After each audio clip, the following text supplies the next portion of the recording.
Thanks everybody for being here. Thanks for the invitation and the great organization here.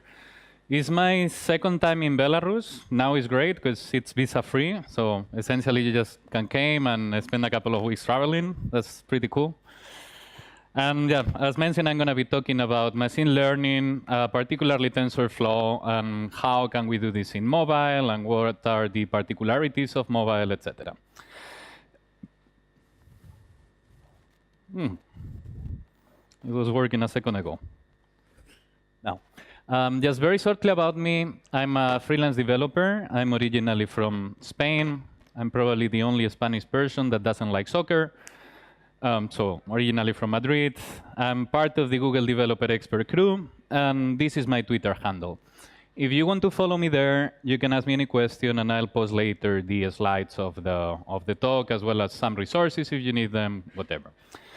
And yeah, shortly about me, I've been doing mostly mobile development for Android, lately a lot of Kotlin.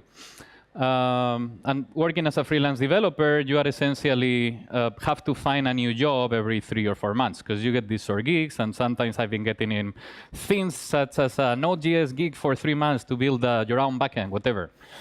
And I got into TensorFlow because last year, there was a company contacting me and said, oh, would you like to do some TensorFlow for a self-driving car, where the models, we will train some models, put them on cameras, and find images and signals and detect them, etc. And I essentially say yes all the time in life. I say yes, and then I try to figure out how to do it. So I said yes, and that's how I got it into TensorFlow.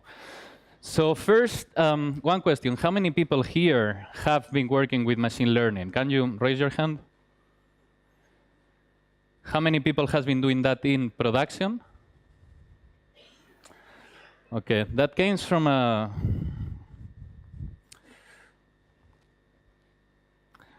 Okay, a joke I saw somewhere in Twitter, where it seems that as we are all geeks and we like to experiment with the latest state of the art, and we try to download the latest framework, and especially in machine learning, I think that's happening a lot. We download TensorFlow, we download CoreML, we install, we run the demos, but we are not able to move from the theoretical realm into the practical realm. We don't move this into production. And so there is a gap between the theory and the practice. I saw this also as well somewhere in Twitter, what before we call things algorithms, and now we call them artificial intelligence. Because it's not very clear what is an algorithm, what is artificial intelligence, what is machine learning. All those terms are very confusing sometimes, and the boundaries between them. If you don't know a book, there is a book called Superintelligence that was, I don't remember the author now. The book was recommended by a few thinkers and entrepreneurs. Elon Musk recommended in Twitter. And this book is about what's going to happen when the AI takes over and there is like an explosion of artificial intelligence. It's less about Terminator, but more about real problems that we can find in terms of moral, if you want to call it like that, etc. And I read this sentence that it stuck on my mind. As soon as it works, no one calls it AI anymore. Before we used to say, this is AI, this is magic, or before we said magic, then AI. But there is something behind it that can be expressed in mathematical terms.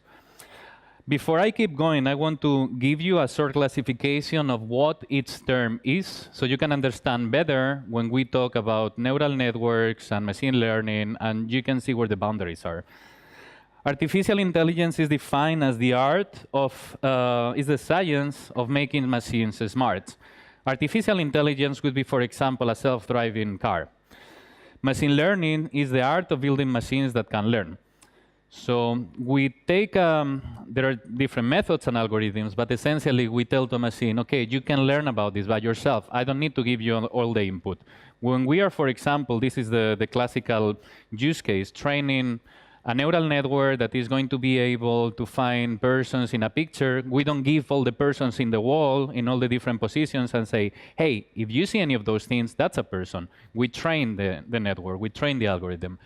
And neural networks is one of the many different algorithms that are being used in machine learning. I saw this as well in Twitter. I can't find, or I couldn't find the font. I just saved it on my computer.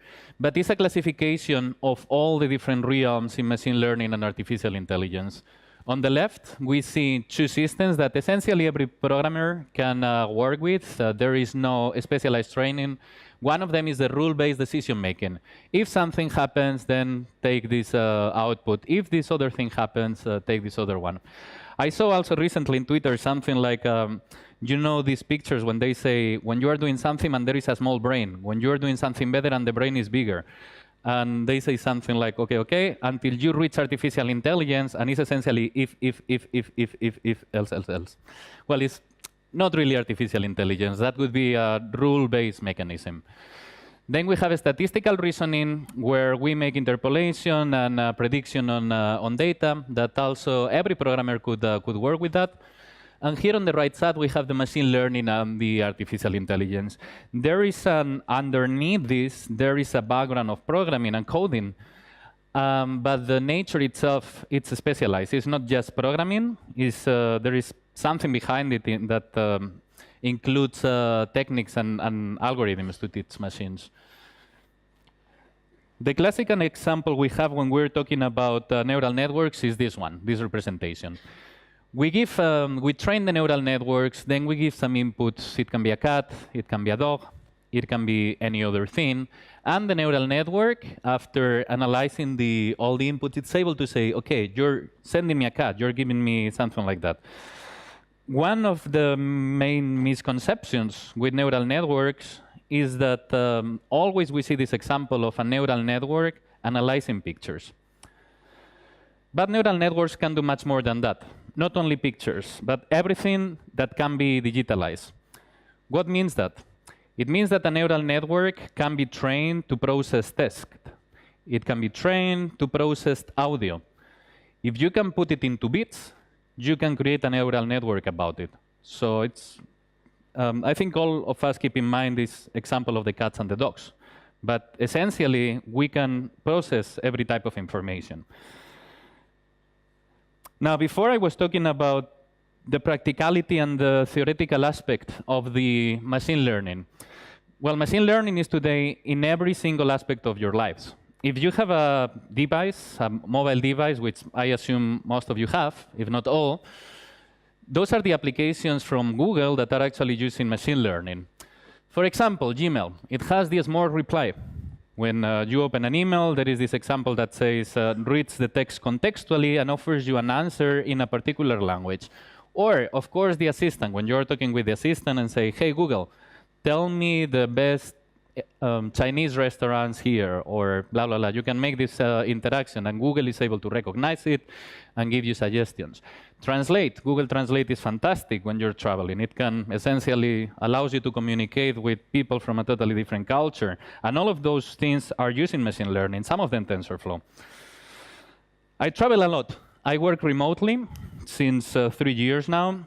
So I'm lucky enough that I can go to Japan, a place I love, and bring my computer and spend then 3 months just traveling and taking pictures and eating food.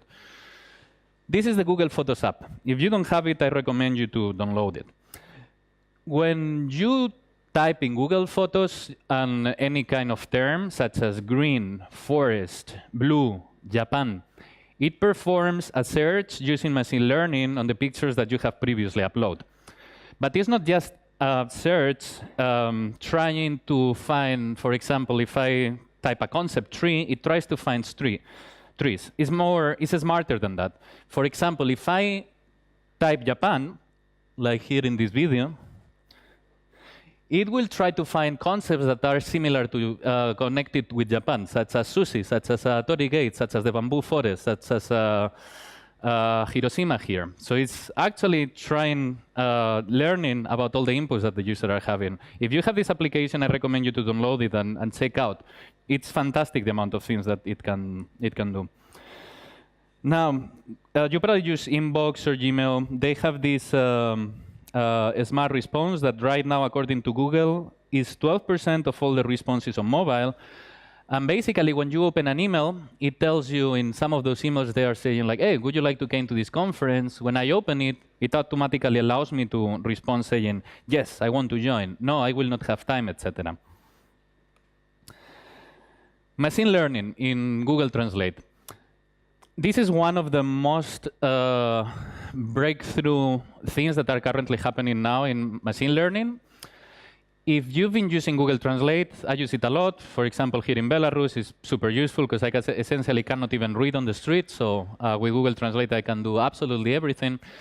And Google Translate has changed a lot over time. I think people used to joke when we were making translation between European languages, for example, and Chinese, because essentially everything was wrong. Nothing worked out. But this has been getting much better. So before, there was a system called phrase-based translation system that essentially was taking a language A, a language B, and using some mechanisms to move from one language to the other. Sometimes it was using an intermediate language, sometimes it was just generating a tree, etc. But essentially, the translation was not so good when the languages were far away in terms of familiarity. Here we can see in Chinese something that means, excuse me, where is the toilet? And this is how it was translating using the PVMT system. Now, Google Translate today is using machine learning behind it.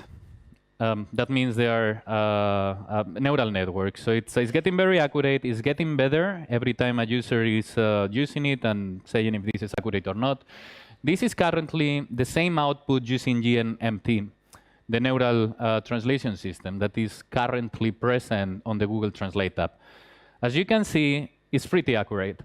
I don't speak Chinese, but to me, this doesn't sound like very good, even if you can understand it. This is grammatically perfect. Now here we can see a few of the success rates that has comparing between families of languages. The blue color is the old phrase-based mechanism. The green color is the neural mechanism, and a human, which is the best translation we can have today, is the yellow one. So as you see, when we want to translate between pair of languages that are very similar, such as French or Spanish, or English and Spanish, or English and French, the neural system is almost as accurate as a human. It's probably not good news for translators. And if we are comparing languages that are essentially from different families, such as Chinese and Spanish, or English and Chinese, it's still not quite there. But see that this is much better than the phrase-based mechanism. And this is just getting better. So if we check this graphic in 1 year or in 2 years, it's likely going to be much closer to the human translation. Now, there is a video that Google released not so long time ago, where they showcase a bit how this is working.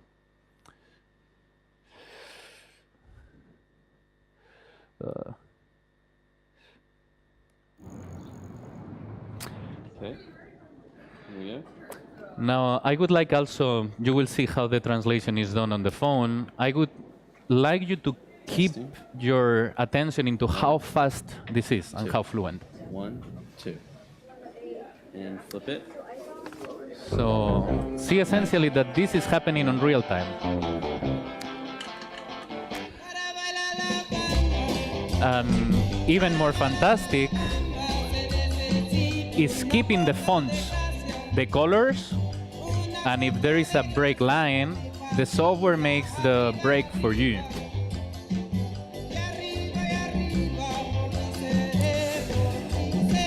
Yeah, it's like 5 minutes. If you want, I can send you the link later, but it's my favorite part of the presentation anyway. Well, one of the cool things here is that this is happening instantly. So that's important when we are talking about mobile, because this is being resolved on the phone. This is not, the image is not being compressed, frame by frame, sent to a web service, waiting for the translation, receiving it. It would not be possible to make it so fast if we would be doing it on a server. Now, more things with machine learning. We have mobile use cases. If you have one of those devices, we can make use of, well, obviously the sensors and the motion. I use this application a lot, Hangouts. And when I'm getting a message, by using machine learning techniques, we can also get the contextual information and get a possible response. I do this when I'm riding the bike, so I cannot take my phone, so I just check it, click, and I send a message to any of my clients or my girlfriend or whoever, and they don't need to wait until I'm finished. I would like to show you a few practical use cases so you can see actually things that can be done with machine learning on TensorFlow. So Magum it's a framework that has been developed using TensorFlow that can translate from babies into English. So babies everywhere in the world, when they cry or they smile or they make noise, they make it because they're hungry or they want to play or they're feeling bored or they are scared. And essentially, a Chinese baby and an American baby do the same noise, right? There is no cultural nuance. So some people took the time to collect those samples and create a model that essentially was able to translate into English. If a baby was crying, you could put the phone and it would tell you, I'm hungry, or I'm bored, or I'm scared. And something that is much more useful, it's a person that you can put this on Google that create a model to recognize bears using TensorFlow. Not all heroes need to wear a cape. I like to think about this every time I'm developing my boring corporate software for a client where you always have a presentation layer and a database and you connect with a web service, blah, blah, blah. Somewhere in the world, there was a guy drinking beer, keeping the bottles, and make it a TensorFlow model. So, good. We've been talking before about why mobile and cloud. We could always say, well, machine learning and models is something that is computationally hard, so let's gonna keep it in a backend, talk with the backend and get the response. But we could not achieve things such as what we did with, or what we have seen with Google Translate, because that's something we would need to do locally. And we can also use the motion sensors if we are able to resolve on the device. Now about TensorFlow. How many people have used TensorFlow here, by the way? Can you raise your hand? Okay. TensorFlow is an open source library for machine learning. You can go to this website and download it and check all the documentation. And today is the most popular machine learning framework in the world. There is actually, to explain it a little bit farther, there is a version of TensorFlow called Lite and a version called Mobile. And well, some people always ask, should I use Lite or should I use Mobile? Which one is really, right now, better for my purposes? As per Google indications, TensorFlow Lite is essentially a developer preview, and they recommend on the website, don't use this for production, because it might change and it might break what you're doing. It's still good to experiment, I think. It has some limitations, such as the not all models will work on TensorLite, the operators that you can use a little bit more limited. But in the future, this is probably the direction. The binaries that you generate are smaller, and they have fewer size, and they have fewer dependencies. With TensorFlow, we can do a few things. We can train models using Macintosh or Windows, a GPU server, or a GPU or TPU on the cloud. TPU, by the way, stands for Tensor Processing Unit. It's, you can imagine a processing unit, a CPU that is specialized on training tensors. And we can also do prediction. Right now, the frameworks that we have are on Android, iOS, and Raspberry. This is a benchmark that I found interesting. It's called Cypher 10, and unsurprisingly, it's 10 models that get trained, and here we can see how long it takes depending on the computer we're using. For me, the interesting thing is that when we use 16 CPUs, it's the same time as using one GPU. So here you can see that there is really a difference between training models with a GPU instead of CPU. So I thought before that GPUs were only useful to get Bitcoins, but apparently are also useful to get trained models for TensorFlow. And this is the current or a presentation of the ecosystem of big companies that are using TensorFlow on production on their apps. Google, of course, is one of them. Airbnb and Twitter are doing it. Uber, of course, the military, Airbus, Intel, etc. With this, I want to tell you that it's a technology that is production ready, and many companies are using it. Now, I would like to give you an example on how can we move. This is a concept done by Fang. He's a Chinese developer advocate from TensorFlow. And in this concept, he explores how can we move from an initial idea into actually having an app that have a model and can do the prediction with the model. So let's think, we want to train beer bottles, a model that is able to recognize beer bottles. And we have basically our computer and a phone. Do you have any ideas on how would you gather all the data in order to create the model, or any suggestion? That's very good.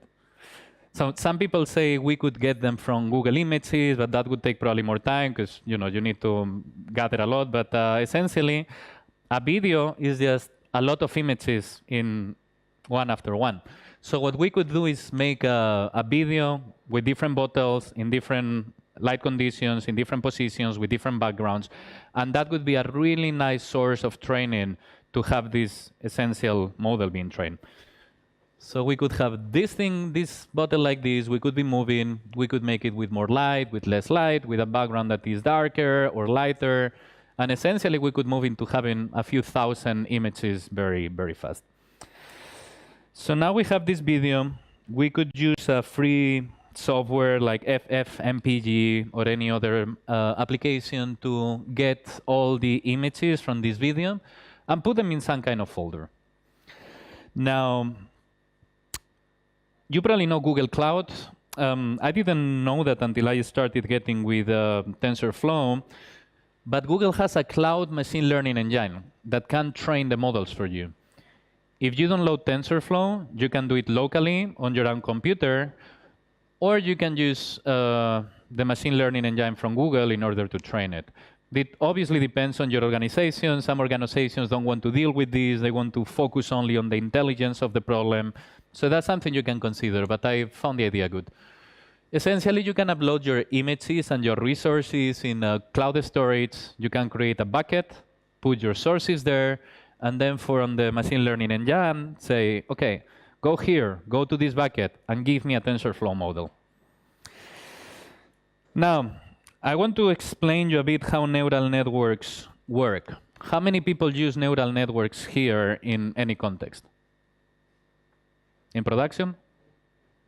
Just kidding. So, well, this is a guy called Escher.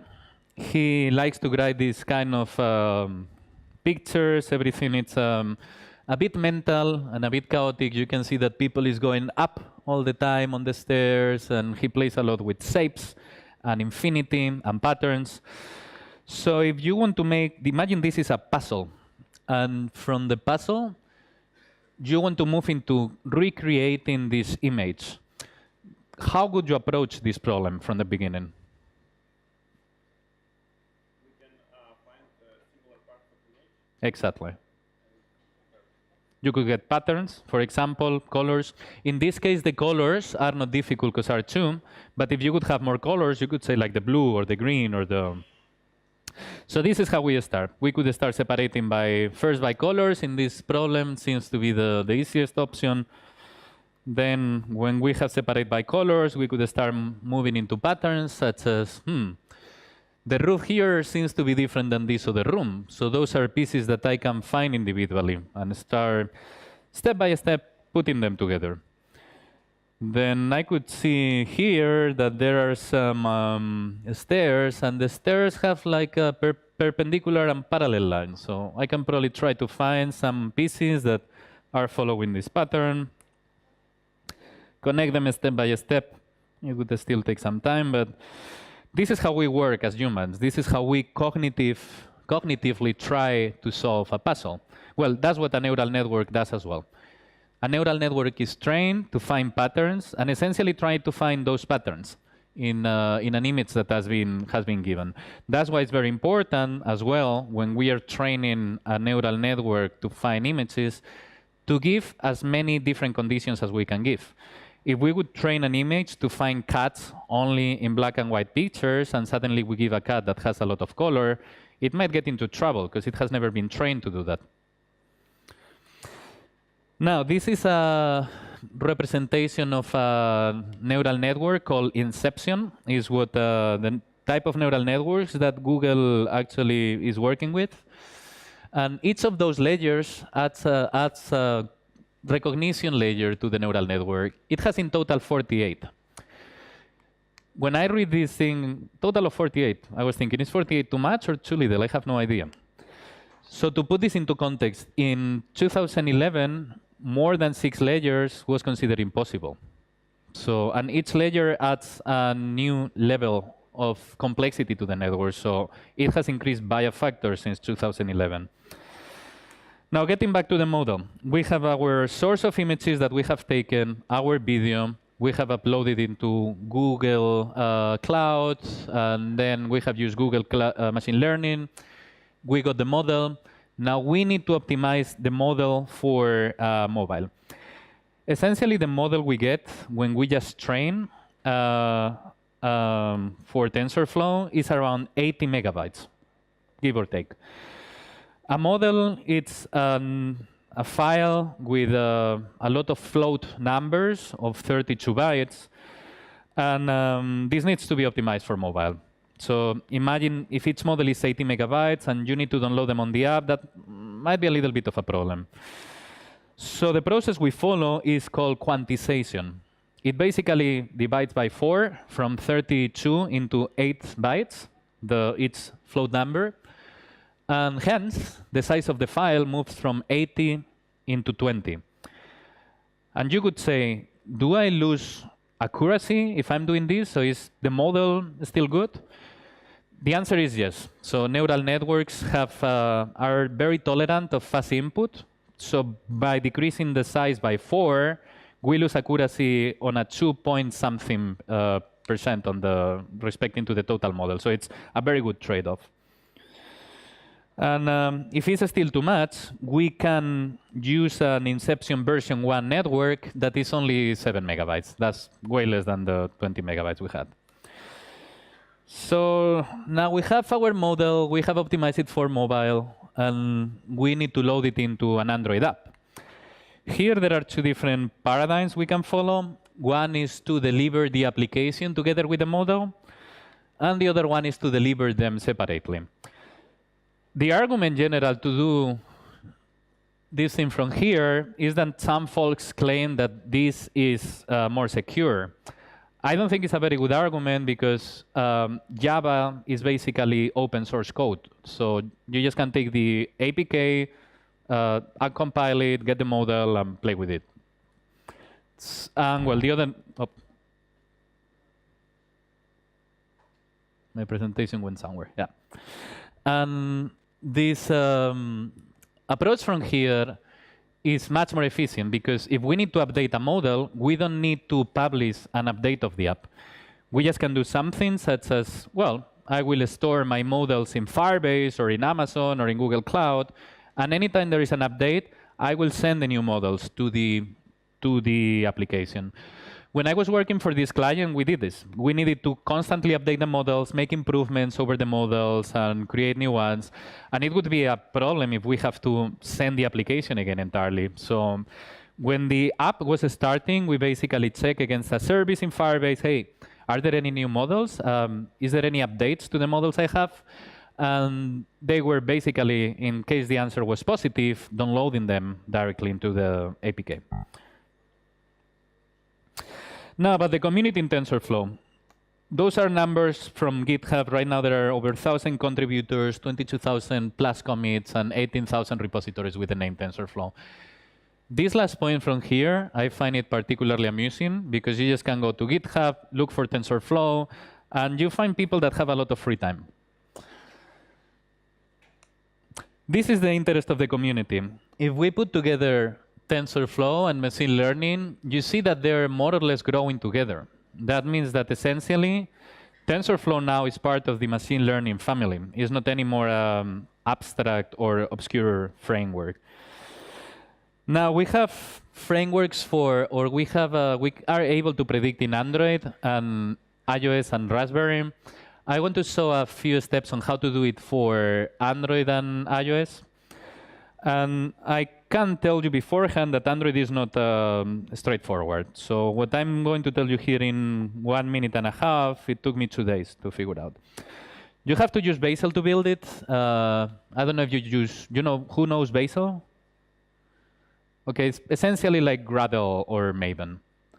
So you have to set the Bazel binary location here. You can have to add the project to your Android Studio. You have to install Bazel first, which never worked at first. I always had problems with dependencies and compilation and stuff. Then you need to build it with Android Studio, with the Android SDK at least 23, and with the Android NDK only the 12v. I tried with 12a, didn't work. I tried with another versions, didn't work. And I tried to do it outside the Android SDK manager, and it didn't work. You need to go to the workspace file. You need to change here in the path and put your, where you have included the NDK and the SDK. Then you need to run Bazel with this command. You will probably get like 3-4 errors at this point, but I'm trying to not show them here. You have to install your APK. That should be easy. And after coming here, if you're developers, like, I'm going to have a lot of problem of dependencies. Why do I need to do all that? Well, you can download the TensorFlow library from gCenter, but right now the conversion between YUB and RGB is less efficient, and the object tracking is not available. This might change at any time, but right now it's not so. This is something very central to TensorFlow. It should be included at some point. Now, the samples we have with Android. We have a TensorFlow classify sample detect and stylize. The classify sample uses Inception network version 3 to label images. The models are very easy to swap, and there is no person label. If we click on the volume up, we will see some statistics on the performance on the model. This is a static image showing how it looks like. We could find that this is a Granny Smith with 0.98% of certainty. One of the nice things here is that TensorFlow, with provided a nice set of data, is smart enough to be able to see if something is a Granny Smith or another type of apple or one kind of animal or whatever. This is a video I did with a very old phone on a hotel room. And it's not very clear, but essentially it's saying this is a wallet. This here is an iPod. That was not so accurate, actually. This here is a laptop, a keyboard, a MacBook. So it's actually able to say if something is a Macintosh rather than a PC computer. Or here it says that it's a bottle, it's a water bottle. This is the fantastic thing. Like, we can train several entities inside, and it's able to tell us whether something is a bottle of water, a bottle of beer, is a bottle of this type of beer or this other type of beer, etc. Detect. Detect is built to, as you can imagine, to find objects within every frame. So here it's drawing. This is something just done by Google. You don't need to program it yourself. What you can do is to substitute your model and basically finds persons here, put a box around them, tells us the certainty level, like 83% or 70%, and uses different colors, so it's easier to find out. And it's very useful to count objects, right? Like, you could have this on a camera and see exactly how many cars are on the road, etc., or whatever idea you have. Then TensorFlow styling. I don't know if you know Magenta. Magenta is a framework from Google for artistic purposes. With Magenta, we can create music by using the computer. There was, in fact, a study in an American university where some non-professional musicians got shown some music done with Magenta, classical music, and some classical music done by Mozart or Pachelbel or whoever. And they could not distinguish who was who.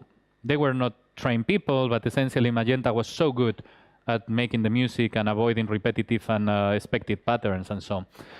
And well, Magenta can actually create styling files to modify pictures and apply them a style that could be Cubist or could be Picasso or Dali or whatever.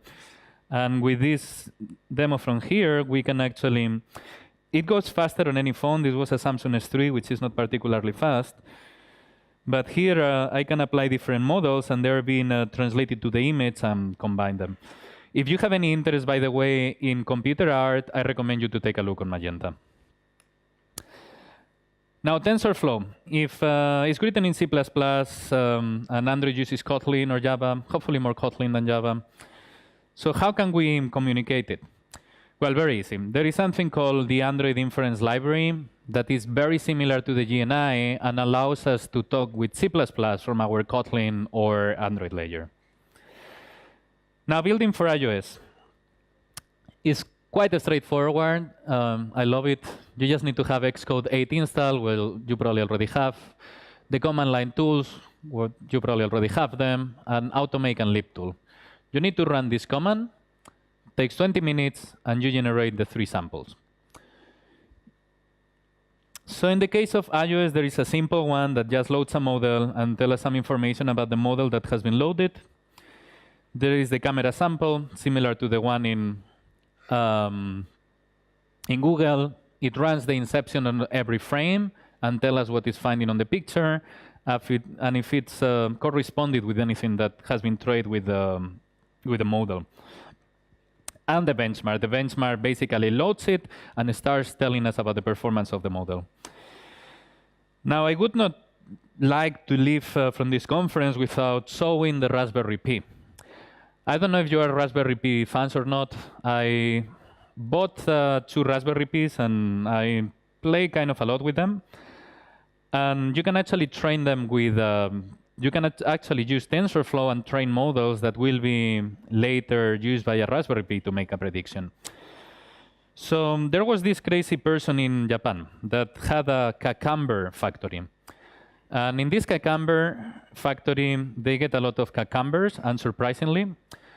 And there is people in charge of classifying them. So they take them and say, this is very big, goes to this box. This is very green, goes to this box. This is very yellow, goes to this other box. And he thought it would be a good idea to use Raspberry Pi and create a model that was able to predict cucumbers. I'm sure the people working at that factory are not very happy about that. But it's obviously a proof of concept, right? Like this is done on a very cheap budget, nothing very special, but you know, shows the power that actually TensorFlow can have. We could identify the cucumbers based on shape, on color, on size, etc. And with a very simple machine, being able to move them into one place or another and automate this process, which is, I think is really amazing. You've probably seen these people that take the chickens and check if a chicken is male or female, or so there are a lot of opportunities that can be done with TensorFlow.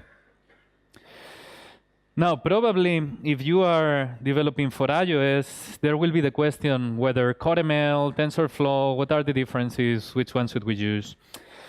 Well, essentially, CoreML works for Apple. And I think the last version is still beta. TensorFlow works for both platforms and is in production ready.